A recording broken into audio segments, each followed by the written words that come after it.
Good morning students of class 9। बेटा आज हम आपको जीव विज्ञान से जंतु का वर्गीकरण जो लेसन चल रहा था, लेसन का नाम था जंतु का वर्गीकरण, क्लासिफिकेशन ऑफ एनिमल। इस लेसन से हम वर्ग स्तनधारी के विषय में बताएंगे। वर्ग स्तनधारी के विषय में बताया जाएगा। आप स्तनधारी कहने का अर्थ सबसे पहले समझिए, एक ऐसा जीव जो अपने बच्चों को दूध पिलाता हो, जिसकी मदर अपने बच्चों को दूध पिला करके बड़ा करती हो, ऐसे जंतुओं को स्तनधारी कहा जाता है। और यह स्तन ग्रंथियां मादा में डेवलप पाई जाती है और यह जो है जंतु समूह के सबसे उच्चतम कुल या श्रेणी के यह जंतु माने जाते हैं, स्तनधारी वर्ग के जंतु। इनके सामान्य लक्षण जो हैं वह क्रमशः इस प्रकार हैं, आप उसको लिख भी सकते हैं। सबसे पहली चीज तो इनकी त्वचा में स्वेद पसीने की ग्रंथियां, स्वेद मीन्स पसीने की ग्रंथ, दुग्ध, तेल एवं श्लेष्म ग्रंथियां पाई जाती हैं। इनमें से दुग्ध या स्तन ग्रंथियां इन जंतुओं का विशिष्ट लक्षण है। इन जंतुओं का जो विशिष्ट लक्षण है वह दुग्ध व स्तन ग्रंथियां। दूसरी बात, यह जंतु जो होते हैं नियत तापी होते हैं, जिनका ताप हमेशा एक जैसा रहता है।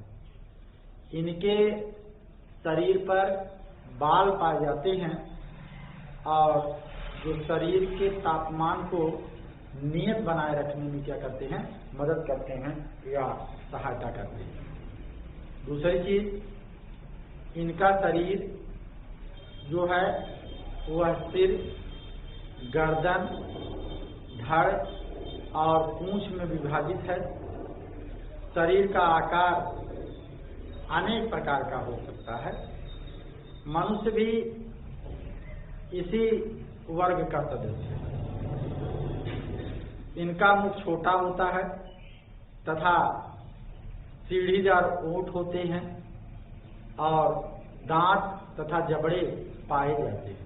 इसके पहले आप जब पक्षी पढ़ रहे थे तो वहाँ दांत और जबड़ों का अभाव था, वहाँ जबड़े जो थे वह चोंच का रूप ले लिए थे। और इसके साथ साथ कर्ण पल्लव, यह जो कान की ऊपर एक ऐसा पाया जा रहा है, ये कर्ण पल्लव कहलाता है। यह बाह्य कर्ण है। बाह्य कर्ण पल्लव पाए जाते हैं।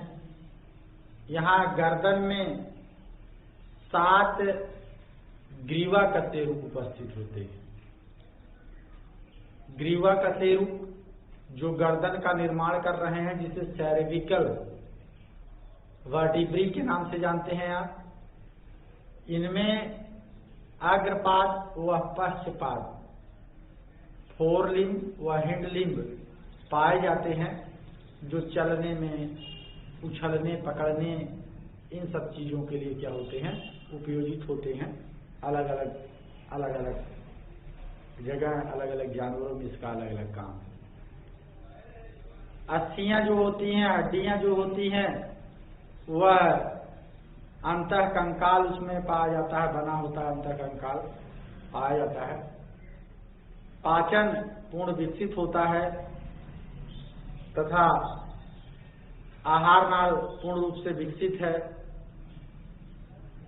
जो शाकाहारी होते हैं उनका आहार नाल काफी लंबा होता है और मांसाहारी जो हैं उनका आहार नाल थोड़ा सा छोटा होता है। ऐसे शाकाहारी में सेलुलोज के विशिष्ट पाचन के कारण सेलुलोज के विशिष्ट पाचन के कारण होते हैं। जो बहुत ज्यादा आपका आहार नाल शाकाहारी जंतुओं का लंबा है, वो सेलुलोज के पाचन के कारण छोटी आंत की लंबाई ज्यादा होती है। और श्वसन तंत्र पूर्ण विकसित पाया जाता है, परिसंचरण तंत्र पूर्ण विकसित पाया जाता है, श्वसन के लिए फेफड़े हैं, परिसंचरण के लिए हृदय मुख्य रूप से है। और फेफड़ा जो है वह उदर गुहा से अलग है। जैसे हम लोग फेफड़ा इधर ऊपर है, ये नीचे उदर गुहा है, ऊपर वक्ष गुहा है, और यह डायफ्राम और पेशियों से ढका होता है। और हृदय 4 बेसनों वाला होता है। रुधिर परिसंचरण तंत्र बंद प्रकार का होता है। और जंतु जो होते हैं एक लिंगी होते हैं। आंतरिक निषेचन पाया जाता है। शिशु अंडे को जन्म देते हैं। मनुष्य, कुत्ता, बिल्ली, शेर, चूहा, आपका कुत्ता, ये सब इसी वर्ग के एग्जाम्पल, इसी वर्ग के जंतुओं का उदाहरण है। चमगादड़, जिसे आप उड़ता हुआ देखते हैं रात को, यह चमगादड़ भी आपका कोई चिड़िया नहीं है। यह मत सोचिएगा चमगादड़ चिड़िया है। चमगादड़ एक स्तनधारी है। यह रात्रिचर जंतु है। खंडहर पे, पेड़ पौधों पे लटका पाया जाता है। तो इस तरीके से यह आपका पाया जाने वाला जंतु है।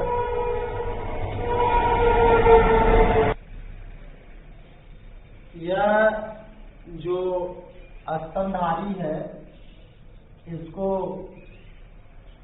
आप जो है 3 भागों में बांट सकते हैं, जिसे प्रोटोथीरियम, उसके बाद मेटाथीरियम,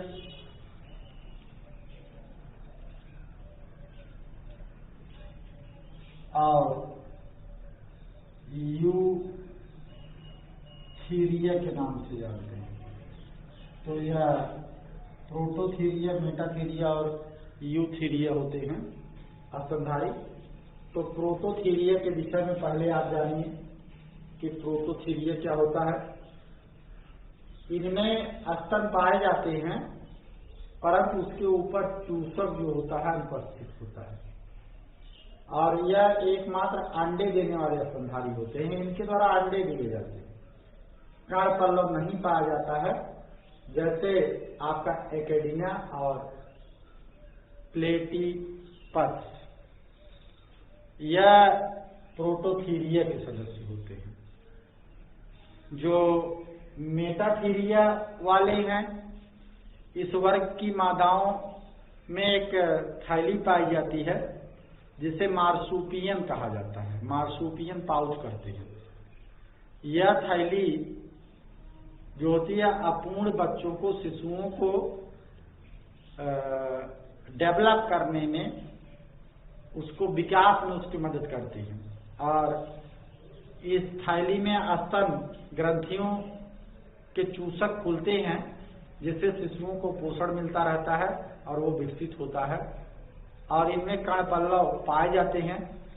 इनका तापमान जो होता है वह असंतुलन को सहन कर सकता है।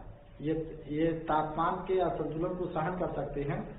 और इस तरीके से कंगारू इत्यादि, या कंगारू रैट, कंगारू, ये सब क्या है, इसी वर्ग के जंतु हैं।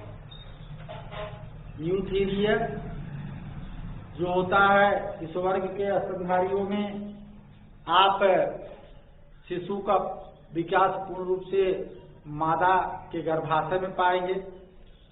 मादा अपने बच्चों को जन्म देती है, वह अपने बच्चों को दूध पिलाती है, आंतरिक निषेचन पाया जाता है। और यह मानव, बिल्ली, शेर, चूहा, ये सब इसी, कुत्ता, इसी वर्ग के एग्जाम्पल है। तो यह आज आपका स्तनधारी वर्ग के विषय में हो गया। यह लेसन भी यही समाप्त हो गया। अब अगले लेसन के विषय में और अगली बातों के विषय में नेक्स्ट वीडियो में बताया जाएगा। तब तक के लिए धन्यवाद।